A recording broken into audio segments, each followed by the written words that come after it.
새벽교회 유치부 친구들, 한 주간도 예수님 안에서 평안했나요? 우리 두 손을 모아 마음을 모아 하나님께 기도드려요. 사랑이 풍성하신 하나님 아버지, 이 시간 유치부 친구들과 비록 영상이지만 함께 예배드릴 수 있어서 참 감사합니다. 지금 어렵고 힘든 상황을 잘 극복하게 하여 주시고 오늘 배우는 말씀들을 통해 예수님과 함께 이 세상을 당당히 살아가는 밑거름이 되게 해주세요. 비록 우리는 작고 연약하지만 하나님만 기뻐하게 하시고 예수님 닮은 마음을 품어서 그 사랑을 나누고 섬기는 자로 자랄 수 있도록 인도해 주세요. 나의 모든 것들을 감사드립니다. 나를 사랑하시는 예수 그리스도의 이름으로 기도드렸습니다. 아멘. 여러분 안녕하세요. 김경준 선생님이에요. 오늘은 로마서 두 번째 시간이에요. 오늘은 믿음으로 사는 게 무엇인지를 함께 살펴보려고 해요. 여러분, 믿음으로 산다는 것은 이런 것이에요. 이 세상이 모두 죄 아래에 있다는 것을 알게 된 것이에요. 하나님을 떠났고 하나님의 마음을 생각하지 않고 자신이 생각하는 마음대로 살아서 내 마음대로 사람들을 괴롭히고 내 마음대로 되지 않으면 화내고 이렇게 하나님을 떠나서 살아가는 것이 죄에 빠져 있다는 것을 알게 되는 것이에요.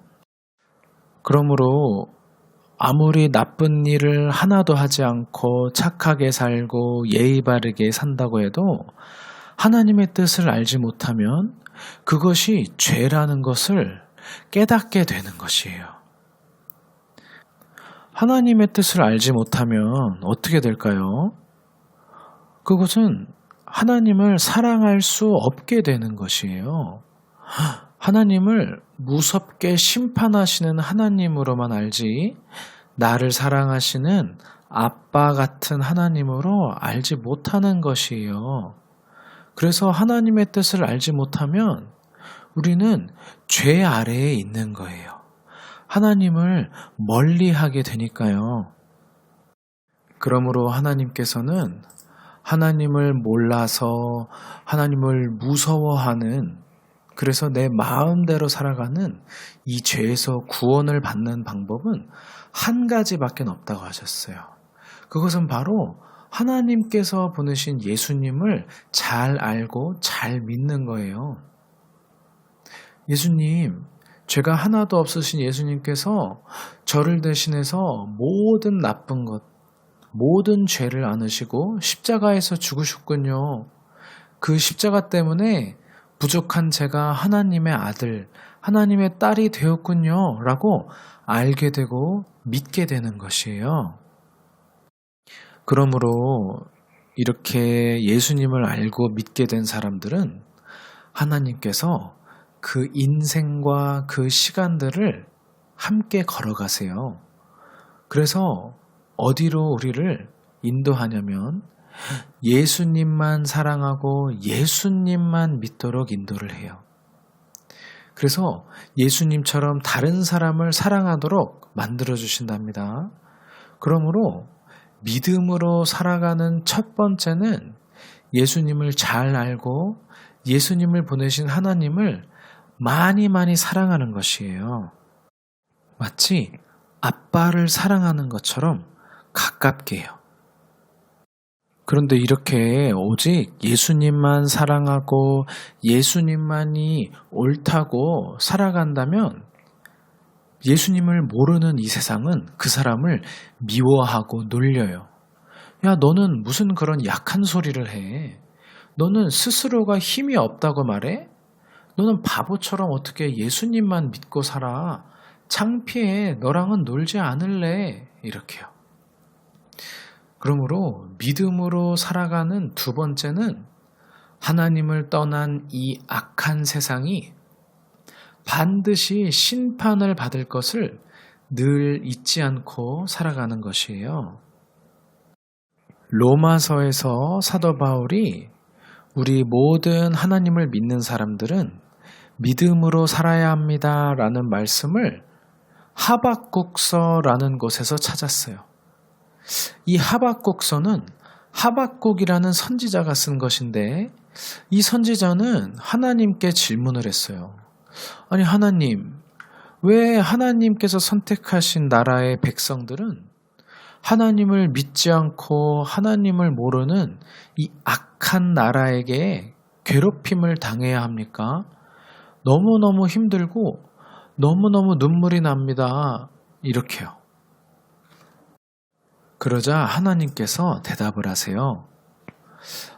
내가 반드시 이 세상을 심판하겠다. 하나님을 믿지 않고 너희를 조롱하고 괴롭히는 사람들을 꼭 심판할 것이니까 그것을 믿고 믿음을 지키면서 하루하루 하나님을 기다리라는 것이에요. 그 당시에 이스라엘 사람들을 괴롭혔던 사람들은 신바벨론, 갈대아 사람들이라고 하는 사람들이었는데 이 사람들은 힘센 군대와 아주 강한 힘을 가지고 있었어요. 그러니까 하나님만 붙잡고 살아가는 이 바보 같은 이스라엘 백성들을 무시하고 괴롭혔어요. 그런데 하나님께서는 하박국 선지자와 이스라엘 백성들에게 말했어요. 너희에게는 정말 힘든 상황인 것이 맞아.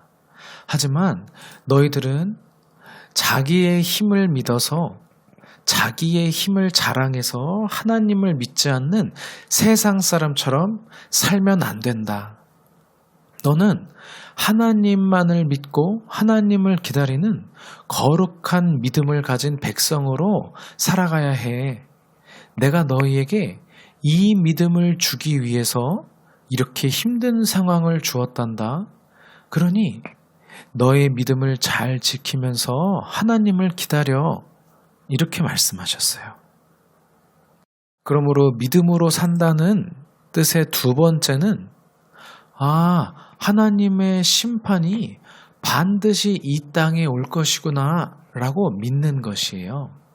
그래서 세상에서 힘들고 억울한 일을 당할지라도 나는 눈에 보이는 것을 쫓아가지 않고 눈에 보이진 않지만 나를 사랑하신 하나님을 기다려야겠다라고 생각하고 믿는 것이에요. 믿음으로 사는 마지막 세 번째는 바로 다른 사람들을 위해 기도하는 것이에요. 세상을 반드시 심판하실 거라는 하나님의 말씀을 들은 하박국 선지자는 이렇게 기도해요. 하나님, 이 심판이 정말 올 것이군요. 너무나 두렵고 너무나 떨립니다. 그리고 저를 괴롭히는 이 갈대아 사람들의 힘이 점점 세집니다. 하지만 하나님, 이 세상을 심판하실 때에 긍휼을 잊지 말아주세요. 이렇게 기도해요. 긍휼이라는 것은 불쌍히 여겨주시는 거예요. 그러니까 믿음을 가진 사람들, 믿음을 하나님께로 선물로 받은 사람들은 나도 이렇게 많은 잘못을 했지만 하나님께 용서를 받고 사랑을 받았듯이 비록 이 세상에 많은 사람들이 하나님을 믿지 않고 하나님을 미워하며 살아가지만 이 세상에도 저에게 하셨듯이 하나님의 사랑을 베풀어 주세요라고 간절히 기도하는 거예요. 그래서 이 세상을 잘못한 대로만 심판하지 마시고 불쌍히 여겨달라고 눈물로 하나님께 기도하는 거예요. 예수님도 십자가에 돌아가시기 전에 자신을 십자가에 못 박고 미워했던 사람들을 보며 하나님께 기도했었답니다. 하나님, 아버지, 아빠, 저 사람들이 자신들의 죄를 몰라서 저를 십자가에 못 박았습니다. 저 사람들이 하나님을 몰라서 그랬어요. 저 사람들의 죄를 저 사람들에게 돌리지 마시고 오히려 저에게 돌리세요. 저 사람들을 용서해 주세요, 하나님 아버지. 이렇게요. 네, 그러면 오늘 말씀을 정리해 볼게요. 사도 바울은 하나님을 믿는 모든 사람들은 믿음으로 살아야 한다라고 했어요. 이 믿음으로 산다는 것은 하나님을 떠나 마음대로 살던 나를 예수님께서 십자가에서 대신 피 흘려주심으로 구원하셨음에 감사하고 또 이런 예수님만을 사랑하고 믿으며 살아가는 나를 미워하는 이 세상이 반드시 심판받을 것을 잊지 않고 그럼에도 죄인인 나를 구원하셨듯이 죄가 가득한 이 세상을 향해 하나님의 사랑이 베풀어지기를 진심으로 기도하는 거예요. 오늘도 이런 믿음으로 살아가는 우리 모두가 되기를 소망해 봅니다. 기도하겠습니다. 하나님, 자기 자신만을 생각하는 이 세상 속에서 오직 예수님만으로 기뻐하고 오직 예수님만을 자랑하고 오직 예수님만을 기다리는 우리 모두가 되기를 간절히 소망합니다. 예수님의 이름으로 기도했습니다. 아멘.